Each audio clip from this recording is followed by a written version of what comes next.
Bueno, kontatuko dizuet nola hasten den, ez? Uste dute importantea dela. Ni arrosa naiz, 5. mailako ikasle bat. Eta orain kontatuko dizuet ikasturte honetan ze gertatu zaidan. Zeren gauza asko gertatu zait aurten, batez ere Banbari eta Joseri esker. Orain, haiei esker, asko zere neska ausartagoa naiz, konfiantza gehiago daukat eta hobeto espresatzen naiz. Bueno, hiru hauek dira protagonistak. Beraz, Bamba, Jose eta Arrosa. Arrosa da narratzailea, tablet baten bitartez narratuko duena. 5. mailan ze gertatuko den. Eta batez ere moitu graziko duena guztia da Bamba. Senegaldik datorrena, eta bullyingia jasoko du, eta laguntzeko atako da Arrosa dantzaria da, asko gustatzen zaio dantza egiten, eta Jose baserritarra.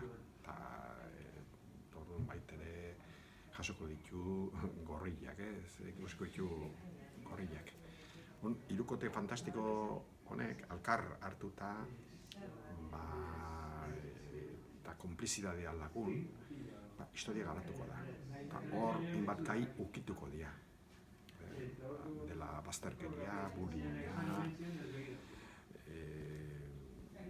hizkuntza desberdinen erregistroa, aniztasuna asko dago hemen, hizkuntza desberdinak hor baitere lantzen hasiko dira, andereñoaren jarrera, gauza konpontzeko moduak, hemen adostegien bilduko dira aurrak eta aurre egingo diete, sortzen dira arazoei, eta hor pasadizo dago.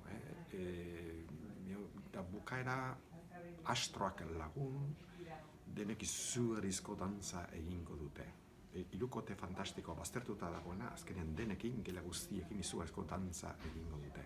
Ez payasoen dantza, ez marimototxe eta porrotxe dantza, ezik dantz eta funky, musika lagun, izugarrizko dantza. Eta baita ere gurasoak eta denak parte hartuko dute, eta estanda batean bukatuko dut.